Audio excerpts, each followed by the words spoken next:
Hi, I'm Peter Partington. I'm an artist, mainly interested in birds and wildlife, and I've been doing it all my life and observing nature very keenly. Sometimes you can draw from memory. I thought maybe you'd like to see how I do it. How to draw a kingfisher, for instance. I'll just emphasize those lines a bit so you can see them a bit better. It's a little bit faded out on here. And what you can do to start a bird painting is to, or a bird drawing, is to, eventually a painting we hope, is to start with a kind of streamlined shape always, and gradually elaborate on that, put the head in according to the size and scale you want to of the bird that you're actually drawing. If this was a kingfisher, you'd have to start adding a bill, and the eye would be roughly along the line of the bill. So you got, say we do 3 shapes, so we do 4 shapes. I'm using these guidelines to gradually elaborate. So first we start with the head, roughly head, and then perhaps we'll move the bill around a bit. Let's have the bill down here, looking over its, just a bit over its wing a bit. Emphasize the roundness of the body. There we are. Start again. It's a very simple method, this, of quickly putting down a bird's shape. Get the eye to one side. We're looking on the top of the head more there, so make sure the eyes are in a line there. Make sure the bill begins to line up with the eye.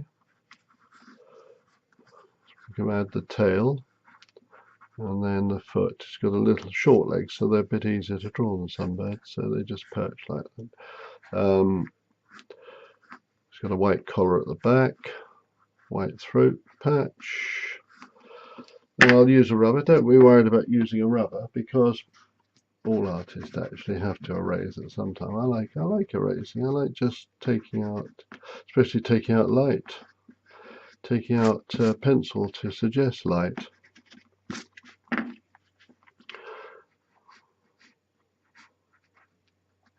There we are. The eyes and the bill sort of join up a bit. Make them a bit more rotund. Add a bit of kind of plumage detail. These are called the coverts. There's the secondary feathers there that unfurl in flight. There's the primaries sitting down there, the tail. We can cut out a little bit under the tail there. Add a little bit of texture and feathering. Strange feathers the kingfisher's got on the head. Those wonderfully iridescent feathers. That's something for him to perch on, or her to perch on, I should say. It might be a female. The female would have some orange on the bill at the base there. So there we are. Now what I like to do is to start just adding a bit of colour to that, because I could actually trace it if I wanted to. I could trace that off now and use it in another picture. Let's add a little bit of blue. A little bit of blue to the head. There we are. Now that goes round to the back a bit, and then the wings are blue, a little bit of blue under the chin, a little bit of blue on the wings. Quite pale, very pale blue on the back. It's not really a colour, it's all to do with light. I'm going to squeeze the brush out with the tissue now, you see, and just take that out, take the loose watercolour out with the brush. I'm going to emphasize under the wing now with a deeper blue. So I'm going to slip deeper blue under there, under here, and on the secondary feathers. And the primaries tend to be a bit browner, grayer. They don't have the colour, they don't bother to put the colour in. You can see how it's going. If I move that about a bit, it'll stay focused a bit. I'm going to add some dark colour now. I'm going to add a brown, a deep dark brown for the eyes. Under here, leave a little bit of tone under there. The bill, this will be a male kingfisher. Let's make it nice and black to show up. Put some nice orangey red for the breast, made up out of cadmium orange and red. A lot more yellow than you might think in the feathers of a kingfisher's breast. That's what gives it that terrific, lovely lighting up contrast.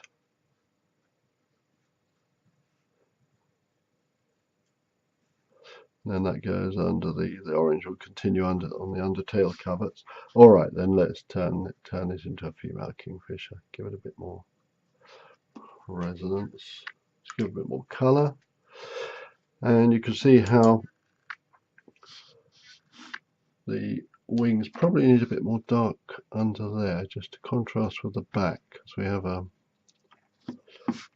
And I'm going to add the tiniest bit of white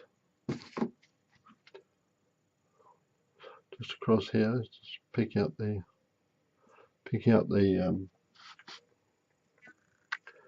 light glistening on the feathers, on the bright feathers, and a little bit of white in the eye. And I'm going to deepen up under the eye. I'm going to use a dark brown again, blackish, perhaps add a bit of black just for contrast under the eye. Their eyes are set, there's a kind of channel along the bill there. They can see the fish that they're going to aim at eventually. The branch can have a colour. Let's make it raw sienna. Is that a colour if it shows up? Yes, that's good. That's showing up. The legs and feet, of course, from observation, you'll remember, are red. Quite bright little red, actually. Now this is the moment when really you've got to stop and not rush into things. You can have a look at it, let it dry. The head at the back's got a little bit wide up there. Let's gives it a bit more. If we just take that bit off, I can take that out with a bit of white. I'm not averse to using white or using gouache with watercolour. I do it more these days. Makes it a little bit easier.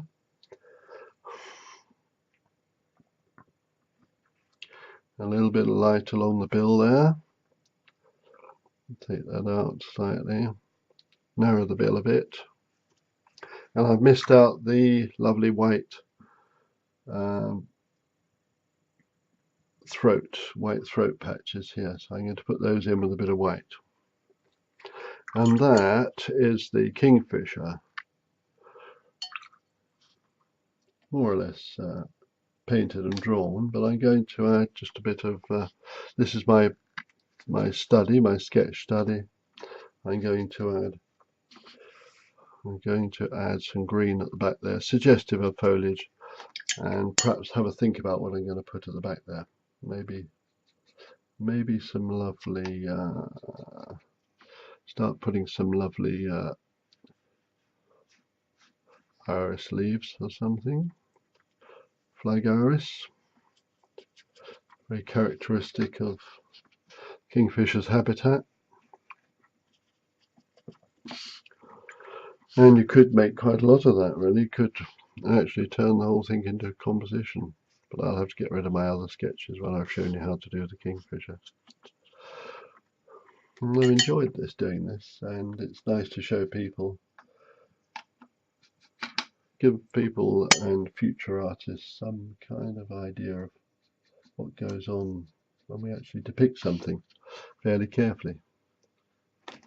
That's got a bit purple. Doesn't always work, this business, you know. You probably realise it yourselves. I'm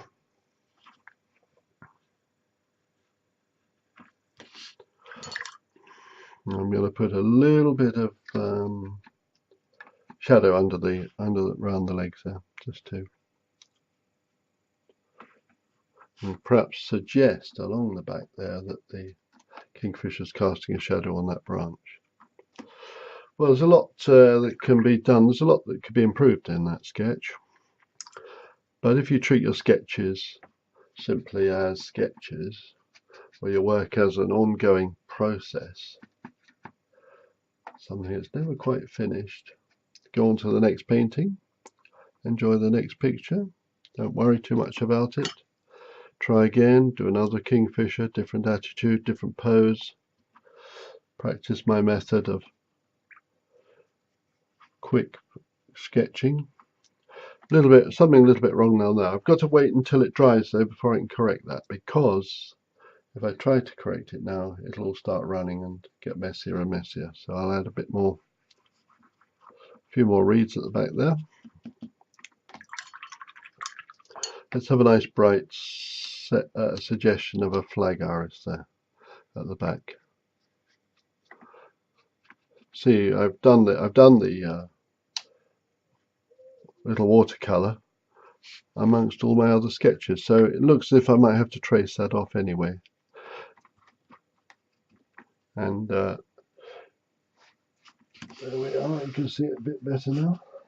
The camera focuses on it.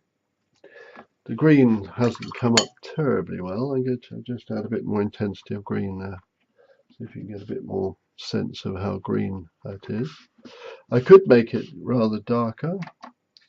Add a dark green and let that knock it out a little bit with a bit of raw sienna. That messes up your paints, of course, but you have to clean them. We'll have to clean them up later. There we are. So that's a bit of contrast on the foliage at the back. No, I'm just filming. I'll have to warn you when I'm filming next time, won't I? No, it's all right.